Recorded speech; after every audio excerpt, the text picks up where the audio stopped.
Good morning and welcome to our first ever Cuppa Conversations online event. Sorry we can't supply the tea and biscuits today, but hopefully you'll find it entertaining and informative. You can write your questions during the presentation by clicking on the question mark icon. So it should be in the top right-hand side of your screen. At the end of the presentation, we'll have a Q&A session with Michelle. And so our presenter today is Michelle Storer, the Weed Management Officer of the Huon Valley Council. So some of you may be aware this Cuppa was planned for the 6th of May, but due to COVID, we've now gone online and delayed it a bit. So thank you, Michelle. Thank you. Being brave and willing to enter this new world. And also thank you to you guys for being brave to join us today in this new platform. So now over to Michelle. Thank you, Mandy, and thanks everybody for logging in. I am here today to talk about weeds. Well, weeds are a pretty broad topic. So as Mandy said, you can send in some questions using that little question mark box, and we will endeavour to answer them as best we can.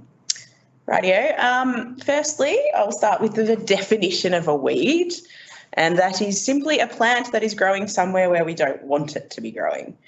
Wow, that is broad.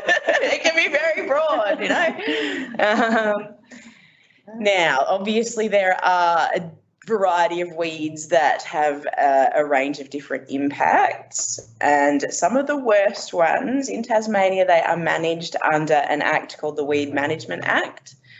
Under that act, there are a list of what we are called declared weeds. Okay. And they are the particularly nasty ones that we know are going to have a significant impact on either our economy or the environment. There are currently 115 weeds on that list. On the declared weed. On the declared weed list. So declared weeds, you're not allowed to sell, propagate, use, sell, distribute. There are restrictions on like that on those weeds, and also you may be legally obligated to control any declared weeds that occur on your land. Yeah. In the Huon Valley, we've got 33 declared weeds that have been recorded here. I've got some examples if we want to bring the pictures up now. Now, the declared weeds are grouped into either Zone A or Zone B weeds. Sorry, this is getting a bit technical for the Huon Valley. Now, the Zone A ones are the ones that are maybe relatively new, not very widespread. Zone A. They're the Zone A ones. Now, these are the ones, if they're growing on your property, you are legally required to eradicate them. Wow. So because they're relatively new or not very well widespread, it is possible to eradicate these weeds, right. and they're the Zone A's. Huh. So the first one I've got up here is a Zone A weed in the Huon Valley. It is pampas grass.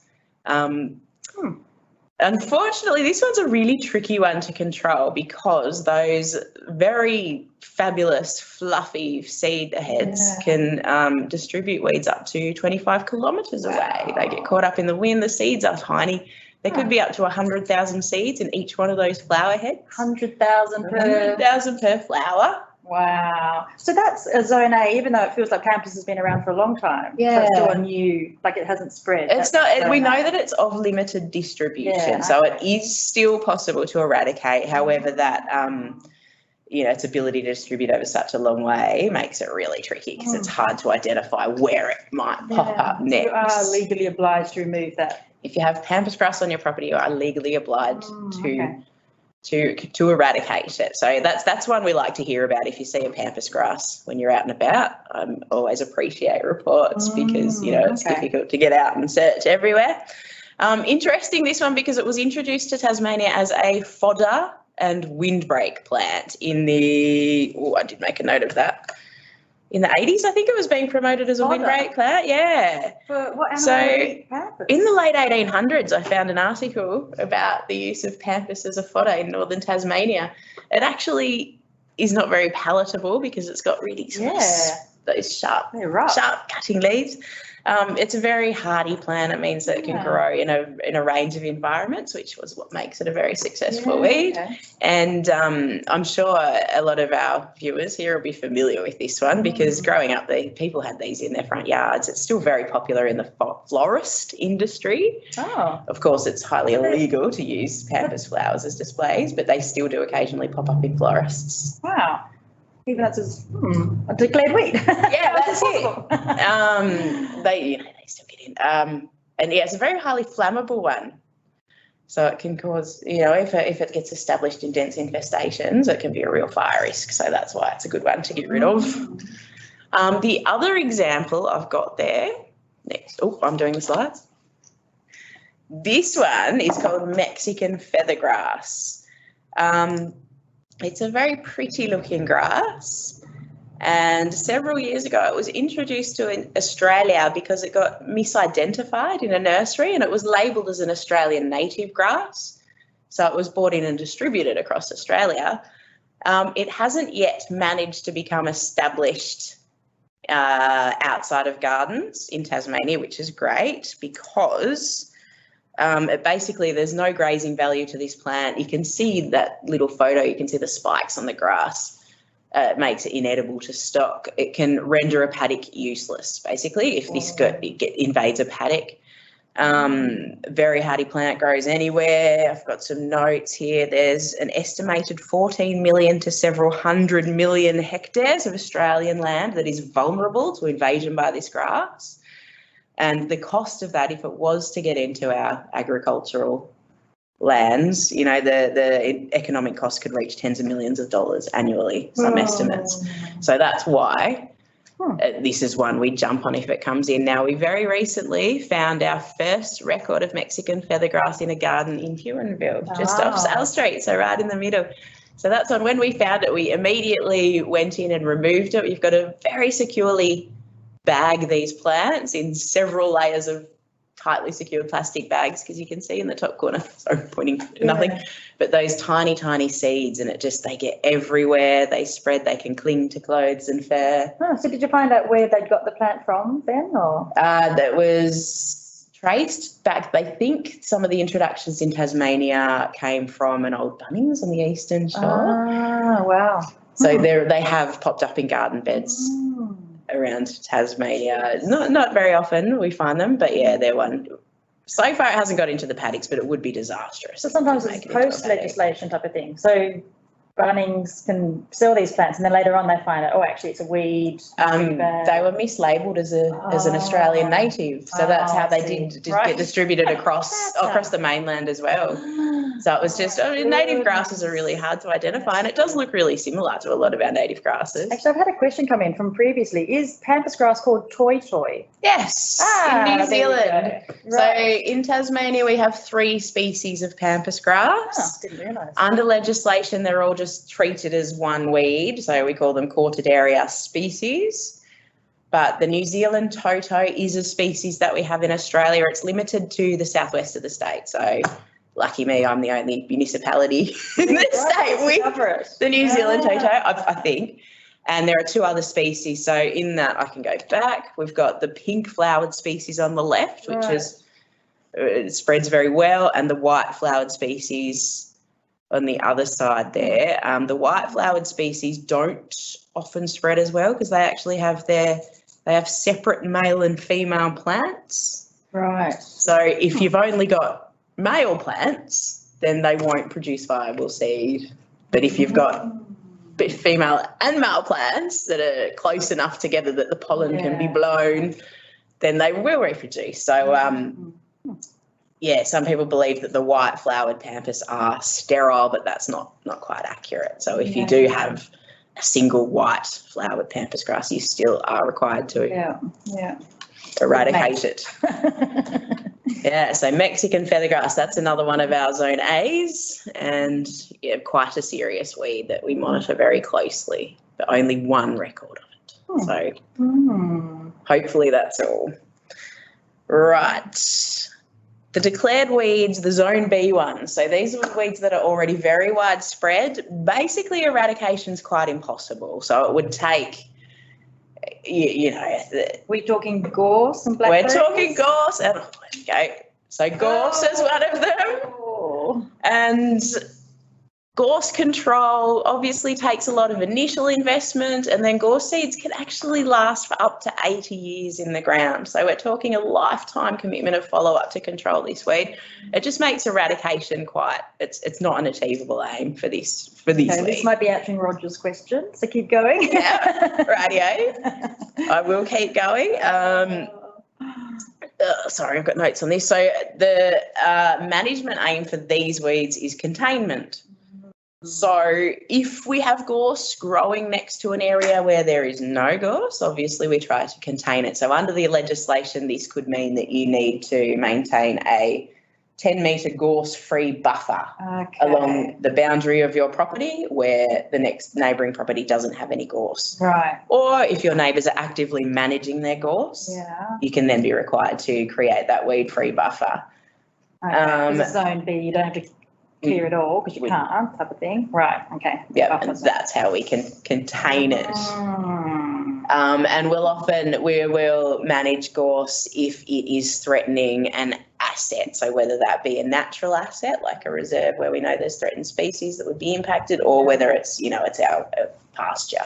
We need to keep the gorse out to maintain the value of that pasture. So we call that asset protection. And that's basically the management approach that we have for these weeds. Now, as you can see here, these weeds are what we call transformative weeds. So a lot of our all of the declared weeds are considered transformative weeds. They're weeds that have the potential to move into a place and transform the environment, which usually means basically outcompeting everything and forming a monoculture.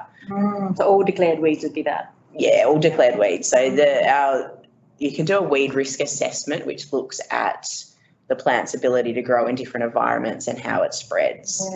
Basically. And these declared weeds have very, very clever spreading and dispersal mechanisms. They're also all very hardy and very good at growing wherever they may land. So there are transformative weeds. The weeds that people might come across around their properties and gardens are what we call ruderal weeds. So ruderal, it's a funny word, isn't it? It basically, I've never heard of it before. I'll write down the definition of that. It's definition is a plant growing on waste ground or among rubbish. That's the actual definition of ruderal. So these are plants that they're often annual species, so they'll grow seasonally and then die off over winter. They're very fast growers. They're what we are called colonisers. So they do need some bare ground or a bit of space. If there is well-established vegetation in a place, a well-managed pasture, for example, with no bare patches amongst it, ruderal weeds are going to have a really tough time to get in there. And they'll often, if this little corner patch was left unattended, those weeds would grow up and die. Eventually they would be overtaken by more long-lasting woodier weeds. We call it succession in the plant. So these are the early weeds. They grow quickly. So they're ruderal weeds. They can be extremely problematic. They're often extremely problematic in my lawn. They can be difficult to get rid of in places like that. And also some of these weeds can be a problem in agriculture. Because they're poisonous. Where there's a lot of background, there's a lot of reasons. They may compete with the crop, they may be be related to the crop, therefore carry diseases they can transfer them. I know that cleavers, people are probably, it's a weed, cleavers or sticky weed. Oh, I know sticky weed. That's great fun. Sticky weed seeds are very similar to carrot seeds. So when that's growing in a carrot seed crop, it's a very problematic weed because it's going to contaminate. In our garden, it's really easy to get rid of, but obviously if you're talking a massive area of carrot seed crops, then it becomes a problem. So these weeds, they're generally non-declared weeds because they are relatively easy to get rid of. Okay. Next notes. So that brings me on, how do we get rid of these things? Oh, actually, there's a question in regards to these ones. So what's the best eradication method to remove prickly Scotch thistles? Prickly Scotch thistles. Now, firstly, identification is a good one. We have a lot of different species of thistles in Tasmania. Some of them are declared weeds. Some of them are not declared. Even in the thistle type? Yeah, that's Yeah. right. So Californian thistle, and I'm terrible at thistles, and I've forgotten whether or not Scotch thistles are declared one or not a declared one. I could look that up. Huh. The one in this picture is actually a sow thistle. Okay. So it will grow those yellow flowers. I used to call them milkweeds. Yeah, I think. right. They produce a that white milky, sap when sappy, you break them. Now, the best way to control these ruderal weeds is just to take away the bare ground. So in a pasture environment, you want to establish a healthy ground cover in your lawn, in the backyard, establishing a good grass cover. But would you cover the seed head or cut it off before they seed, or is there some sort of process like that? Yeah, frequent, especially when it comes to thistles, frequent mowing, slashing them before the seeds go to flower will help reduce the next generation, I guess. Thistles, one of our declared thistles is called Californian thistle. It's a bit unique in that it can form a new plant from all of the remaining root fragments in the soil. So plowing and stuff would be... That is our thistle you can't hand pull, because if you hand pull it, you're going to result in several more plants. So you treat it by chemical. If you've got a major Californian thistle problem, you can actually control it by ploughing. And that I was about to start talking about weed control.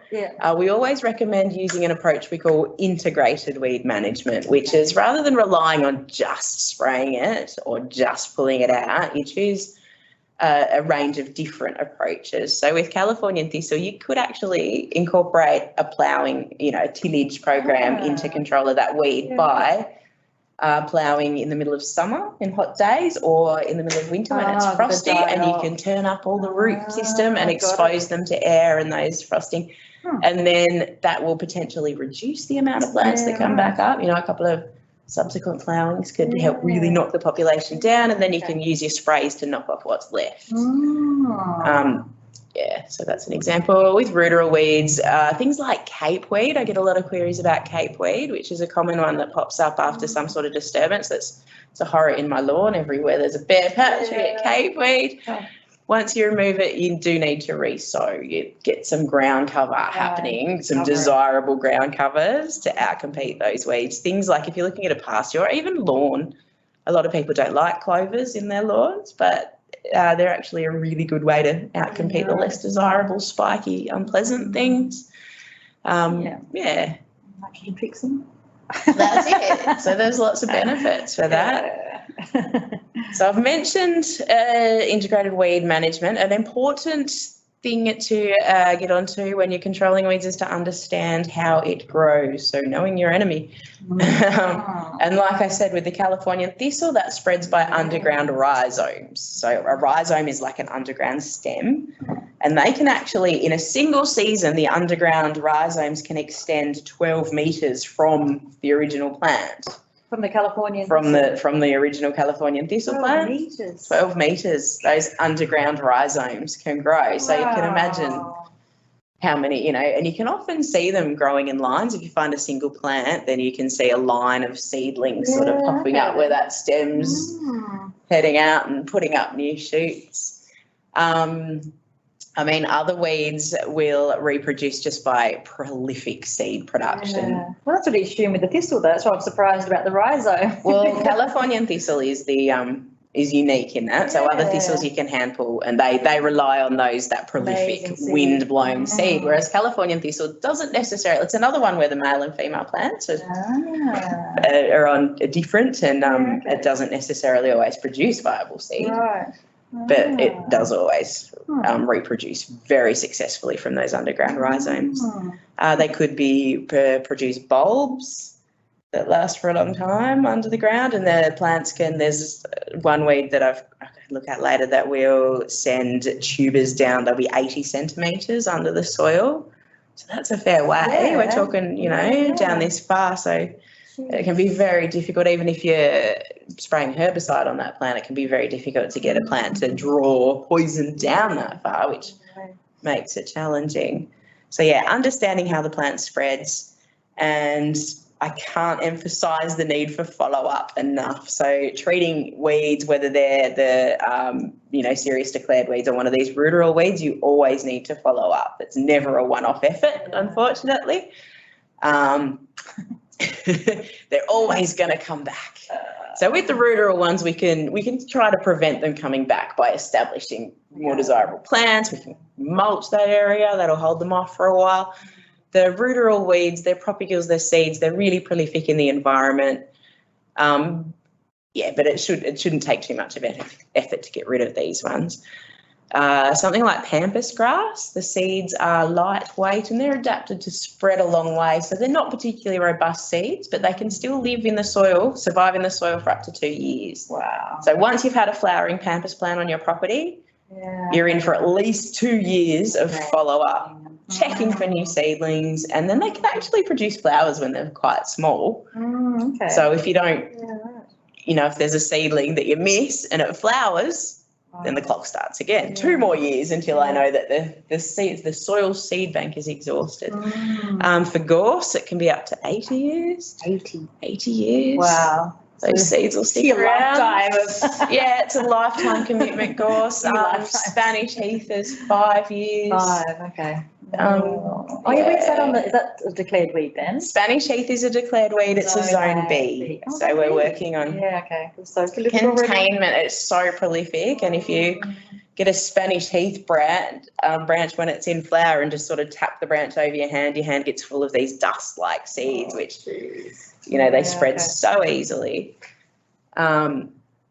Council, we're currently working on a roadside Spanish heath containment program. So we've selected some roads in Mountain River that sort of lead into Wellington Park. We want to keep it out of there. So we're working on a roadside, a gradual clearing of the Spanish heath on the roadsides because it is easy to spread with slashes. How will you clear it then?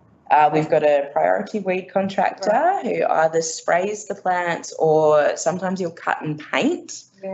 So that's a control method using herbicide, but it actually minimises the amount because you cut the plant off at the base and then you very quickly, within 10 seconds, because all the little transport tissues will dry out and stop working after that, you just dab a bit of herbicide onto the cut stump and it'll continue to be drawn down into the roots and kill off the rest of the plant. So it's a great way to just apply a tiny little amount of herbicide. It's directed, you're not going to get so progressive use of sort of spraying. We're going to try and contract the roadside Spanish heath back to the highway, but that's a pretty challenging weed to work with, that one.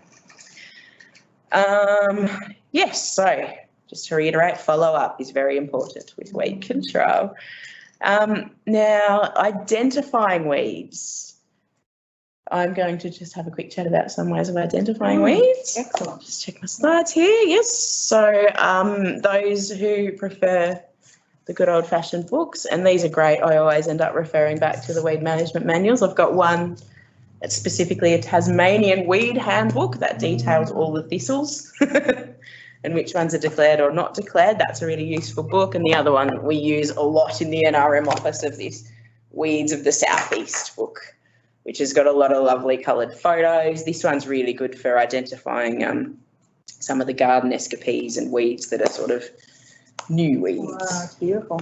I thought you could get this for free for a while from Service Tasmania or something. I think you're right. Yes, it is a copy. Way Department of Primary Industries, Water, Environment. I don't know about it still, but yeah, awesome to have a Tasmanian specific one. Yeah, it is really handy. Now, some other ways you can identify your weeds is you can ask us. So there are 2 of us in the Natural Resource Management Office at Huon Valley Council, and we're always keen for a plant ID challenge. I've just put the website up there, nrm@huonvalley.tas.gov.au. Always happy to receive weed photos and identify your weeds for you. There is a lot of other information on that website, on the council website too. There's information on controlling weeds. There are templates for weed management plans for your property, worth checking out. Now these... You used to have a monthly weed too, didn't you? Yeah, we used to produce a weed of the month. Yeah. There would be posters on the notice boards and Facebook posts. Or they were all declared weeds, yes. And I just sort of selected something that was flowering that month, or that Yeah, people were that was like, great. I love that. month. Weed of the month. Yeah. And you go, oh, that's the name of that one. And, it's really nice. I That's enjoyed it. that. They'll start again. They just got drawn back due to COVID stuff. Oh, even they had to go into us. Yeah, we had other priorities to deal with. Yeah, sure. Now, these are some apps that we can use to identify weeds. I just picked a few. I use PlantNet only because it's the first one I ever tried and it worked. So I can't, recommend one over the other, but there's also Plant, Snap, Garden Answers. If you look for Plant ID apps, there are a huge range. Wow. And they're great because you can just take a photo of your plant, upload it, and it'll identify it for you. Or even just hold your phone over the plant and it just, Oh, does it? Yeah, for Plant Snap, you can either take a photo or just hold it over and say, oh, that little bit, like, oh, maybe it's this, or this. Oh, it's really handy, yeah. And, you can take a picture of the leaf or the flower or the fruit. They're pretty mostly Northern Hemisphere species on there. There aren't a lot of Australian natives, but obviously our weeds aren't native, so they're quite handy for identifying weeds. It's fine for weeds. iNaturalist is a great app. It does have that ID capability. It's also a mapping app. Now, we've got a couple of I can go onto iNaturalist and see all the records in the Huon Valley for the last, month. You can follow people and see what they're out identifying. Right. This one's got the added benefit that other people can look at your photo and suggest identifications or confirm what you thought it was. Once your identification has been confirmed a couple of times, it reaches what is called research grade. It sounds very fancy. Now, all of the iNaturalist records in Tasmania that reach research grade are uploaded to a website that is called the Natural Values Atlas. So it's only when it's the research grade that it automatically goes over. Yeah. So mine wouldn't be there yet. No, we need a couple of people to jump in and confirm that that's what it is.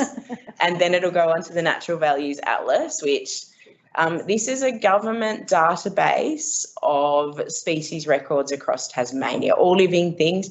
This is where you go to get a natural values report if you're doing an environmental impact assessment or, it'll tell you what threatened species, what weed species, everything you need to know about the living things in your area. So that's quite useful, and it's in the past been a bit difficult to upload. You do have to have an account, and it was a bit tricky to upload records, but now with iNaturalist you can just take a photo and off you go. It's very good. And then I've got to show you the Tasmanian Weeds Facebook group is an amazing resource. There are a lot of experts on there who will help you identify your weeds. I find it very useful.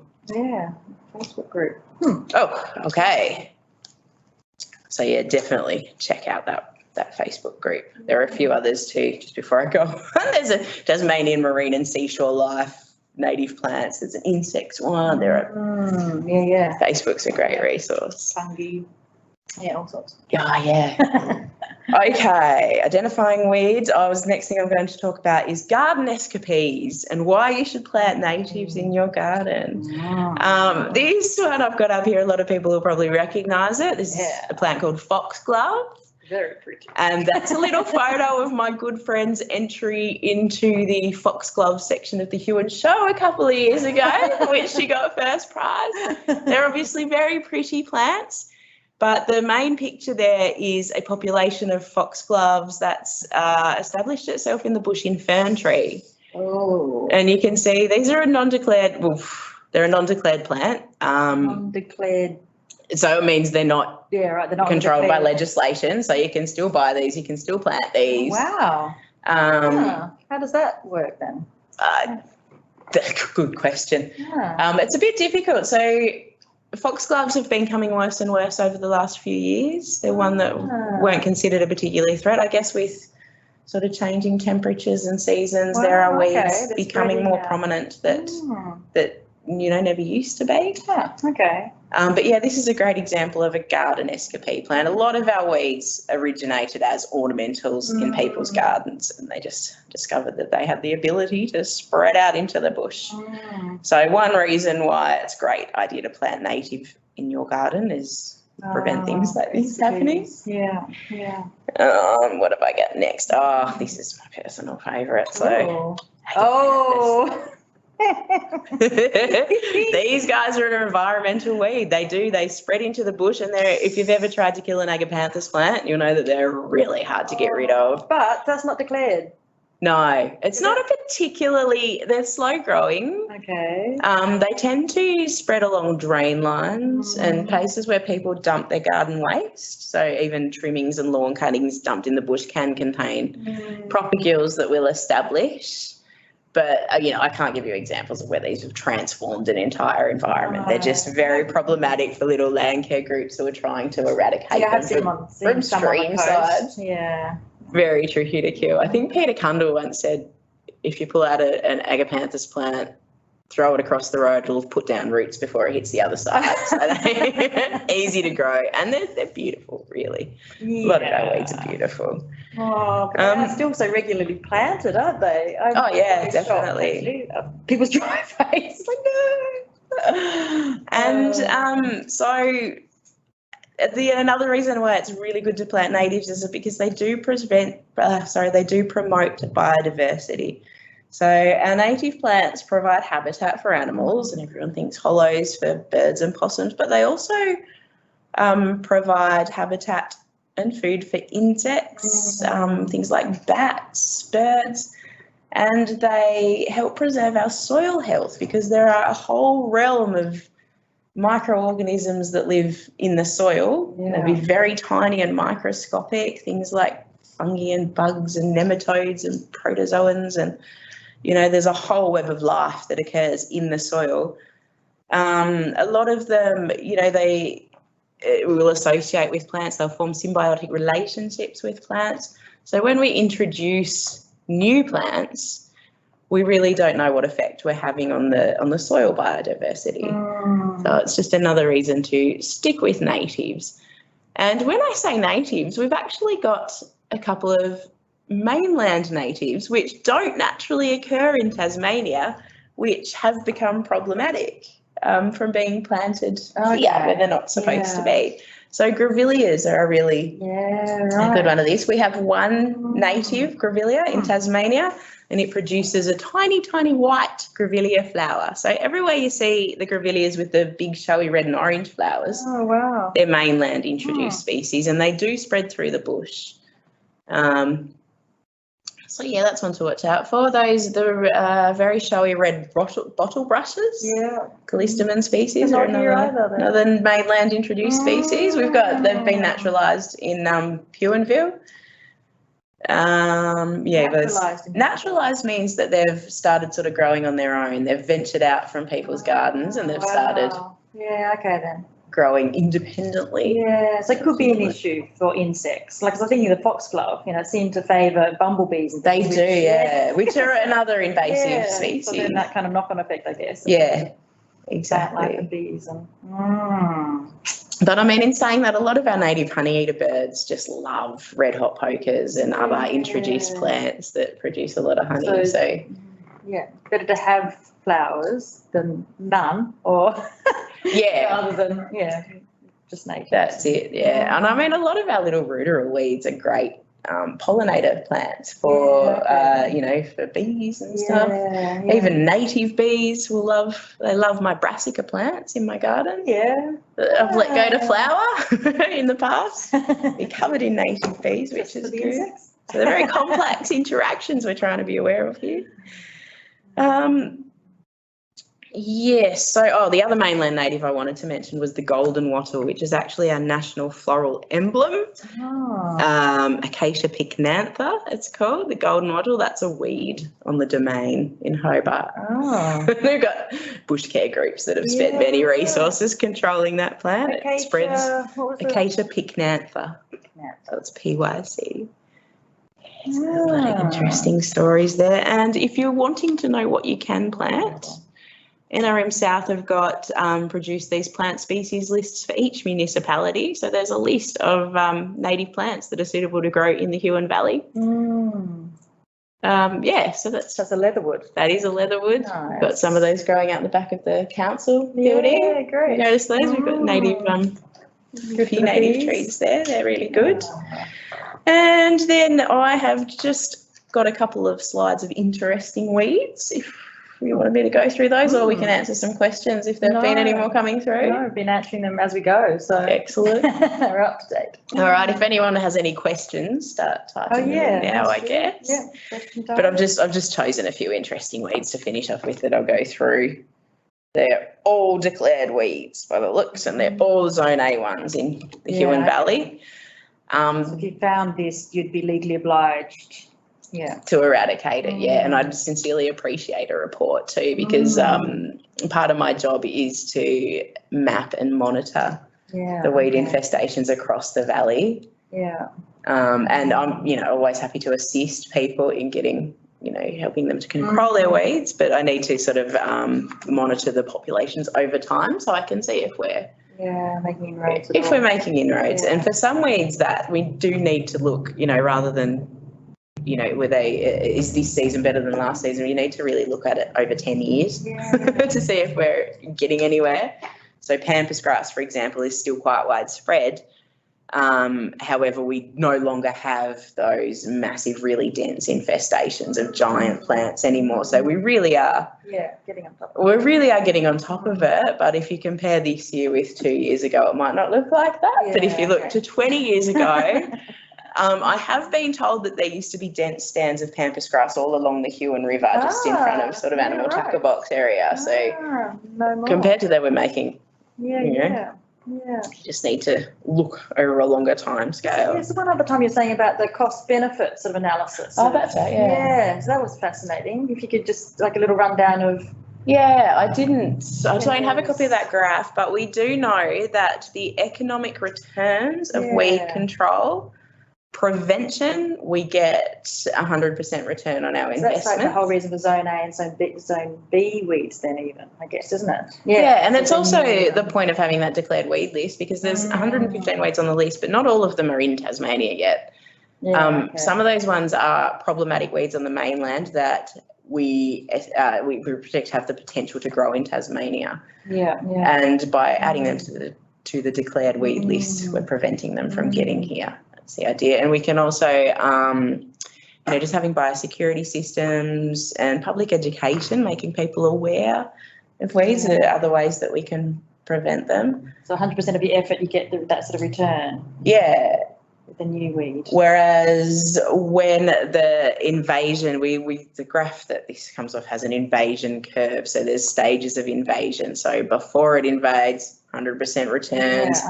Once it's invaded, but it's at an early stage, like for example, the Mexican feathergrass that we have, there's only, one property that has a few plants in the garden bed.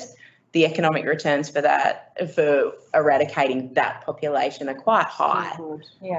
Because, it doesn't take a lot, and we're preventing a much greater economic impact if that weed was to get out into blackberry some paddocks. Something like blackberry, there's no economic benefit really in going out and trying to control blackberry because it's so prolific and it's always going to come back. And that's why with something like blackberry we move to that asset protection mode of weed control, where we only, for example, at Black Gum Reserve, each year we've got a priority weed program. We'll go in and manage declared weeds in there. In Black Gum Reserve, we'll manage blackberry seedlings that are popping up in the middle of the reserve. Black Gum Reserve, I don't know it. Oh, don't you? So it's a nice little patch of bush off Flood Road. It's sort of on the corner of Flood Road and I do know. And the highway.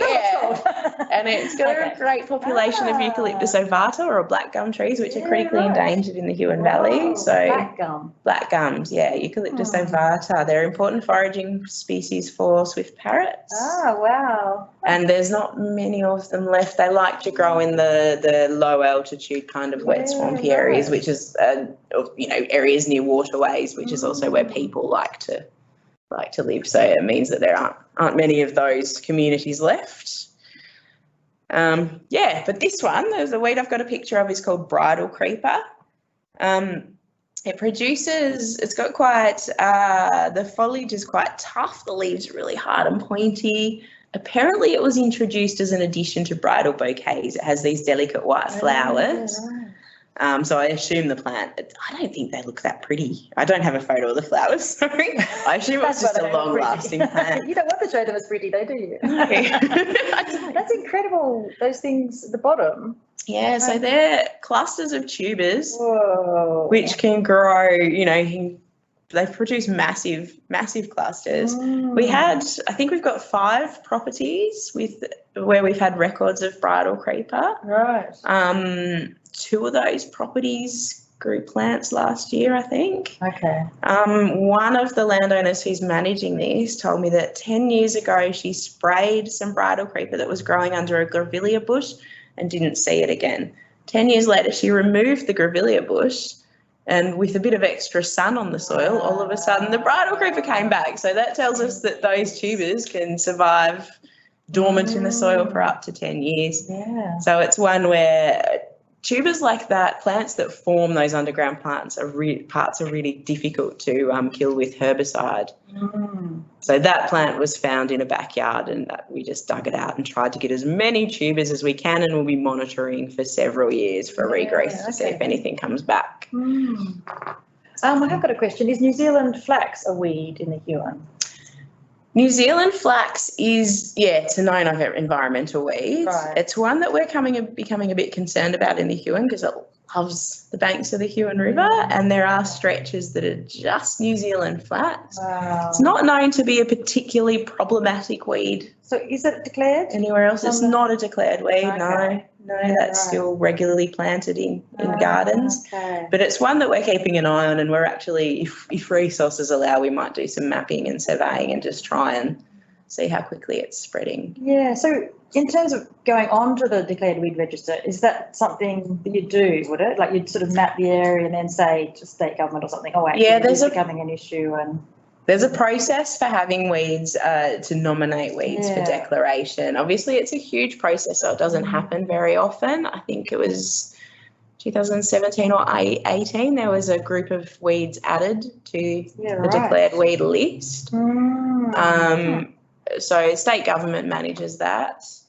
I think if you go on the DPIPWE website, they have an invasive species section. You'll find your way to the declared weeds page, and there will be a link for how to nominate a declared weed. Yeah. Okay. It's not something I've done myself, so I can't give you too many details about the process, but once nominated, it would go through an assessment, a weed risk assessment, to determine whether or not it was risky enough to include.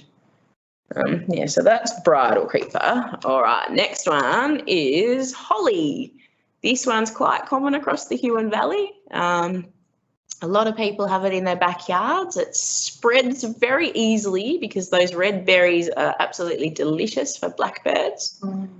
It also suckers. So if you cut off a blackberry stem and leave it on the ground. Oh, holly stem. Holly, sorry. If you cut off a holly stem, leave it on the ground. If it's moist enough, it'll turn into a new plant. It's a Zone B weed listed for containment in the Huon Valley. Yeah, and this was a recent addition. That was one of the ones that was added to the declared weed list. Okay. So that's why you got hedges of it, you say. You see hedges of it, and now maybe... That's it. So it's one that, because it's a relatively new addition to the declaration list, we're just sort of at the data collection phase, and I've been mapping it whenever I've been out and about, and I've been finding quite a lot of it, unfortunately. I included this one because it's an interesting plant. So on one side you can see those really classic pointy-edged holly leaves. And all our Christmas decorations. Yeah. But that's an adaptation that the plant tends to have when it's younger to stop the stop animals grazing on the younger foliage. As the plant gets taller or older, it actually starts producing smooth-edged leaves, so it can be a tricky one to identify. But if you have holly on your property, the best way, you can kill the trees in situ, so leave them standing by a process called drill and fill. And that prevents the risk you have of if you chop down a holly tree, you've got all the pieces that you need to manage so they don't produce new plants. So even putting them in your rubbish bin and things would be troublesome. Yeah, it's illegal to put declared weeds in your general waste. None of our waste transfer stations actually accept declared weeds into our green waste. Wow. But there are various ways you can deal with them safely. Yeah, the best thing to do is either research online or give me a phone call. Yeah. Yeah. So you'd talk them through whatever particular weed it was. Yeah. Whether it's the seed head or double bag it or where to take That's it. it. That's the easiest way to get rid of that particular weed. I've also got a question. A variety of purple clover on the lawn. Do you know? Do you know about what name it would have? Is it a trifolium? Seems to have quite deep roots. Quite deep roots, purple clover. I think I know the one that your sweet's talking about, but I don't know off the top of my head. Is that a weed then? I guess it's a weed, but it's not necessarily a declared weed or. No, it's not a declared weed. Not one that's managed under legislation. And again, it's a weed if it's growing where you don't want it to be. It's a weed. But it is quite a common way. I'm sorry, I can't tell you the name off the top of my head, but perhaps I can answer this later somehow. Yes, yeah. I'll look it up and get back to you. Got Judy's email. Excellent. Thank you, Judy. Go on to the next one. All right, this one's called African feathergrass. It's got an interesting introduction story. It came to Australia after the Boer War, where Australian military horses went over to South Africa. Now, the horses were not allowed back due to biosecurity risks, but their feed bags came back, and their feed bags were contaminated with African feathergrass seeds. Oh, wow. So they're aware of it all at that stage, and yet, missed it. They must have, just didn't consider the weed seeds coming back with the hay. It's quite limited in Huonville. We've got a bit of it around the Glen Huon, Judbury kind of area. Working on an eradication project for this plan, a local land care group got a grant recently to do a water-based kayak survey up and down the Huon River. So we've identified where the plant's growing now. We can work on an eradication. Oh, it's so cute on the kayaks. Yeah, it's a lovely day too. I'm sure they had a great time.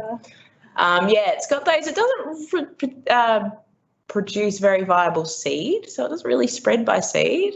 It's another one that spreads by those rhizomes, and they can spread quite a long way underground. Another paddock invader. That's an interesting one, and these are species that I'd really appreciate. If anyone sees them, please let me know. Oh, Michelle's hotline. Yeah, hotline.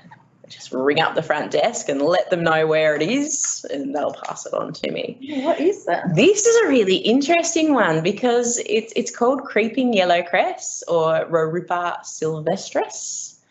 It produces little yellow flowers. It was introduced in ornamental flowers. I think it came into the country with some bulbs, and it popped up accidentally. It popped up in a few flower farms across Tasmania. Now, we're very lucky to have the last remaining known infestation of this one. And this is the one that produces those, it spreads again by rhizomes. It produces tubers that can be down as far as 80 centimetres under the soil, very robust. Really tricky weed because it's quite difficult to identify. It's a very plain looking weed that looks like many other ruderal weeds. But it's not a ruderal weed because it can produce those tubers. It will form extensive mats where nothing else grows and completely transform. But we're nearly on top of this one. Wow.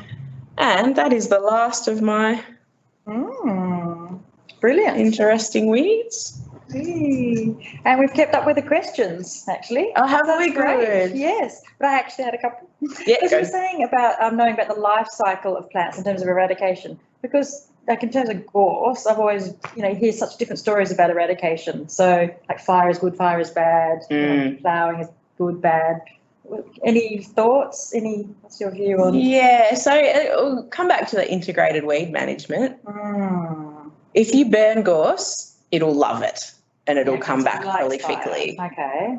But you can use that as part of a long-term weed management strategy. Right. So we know we've got a very persistent soil seed bank with gorse. Yeah, if it's 80 years. That's right. Yeah. So you can actually, once you've sort of cleared your main infestation, or you could burn your main infestation to stimulate the seeds in the soil to germinate. Yeah, so then And then you don't can have a seed control the bank. seedlings, yeah. Yeah, okay then. But you can't burn gorse and then walk away and think, oh, sorted that out, because it'll come back. However, there are benefits to using that, because you can imagine if you're going to spray with herbicide massive, mature gorse plants, it's going to take a lot of herbicide. You're spraying, so there's a lot of potential for spray drift. Yeah. Whereas if you burn it and then wait for the seedlings to come back up, they're much smaller plants. It's going to take a lot less herbicide. Okay.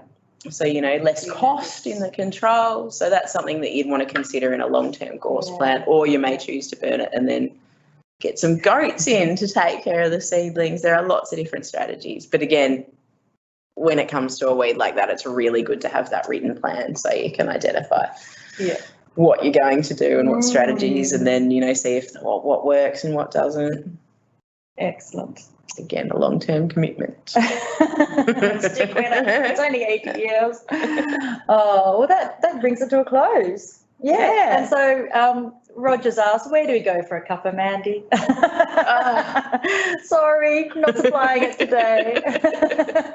I'd love to be bringing out the sandwiches and the platters of cakes now. And that's the thing with a face-to-face presentation. People can bring in photos of their weeds, and I can have a go. We can sit down afterwards and have a look through the books. And even try the plant apps and things. See if we can identify it, because unfortunately I don't have an encyclopedia of weeds stored in my head.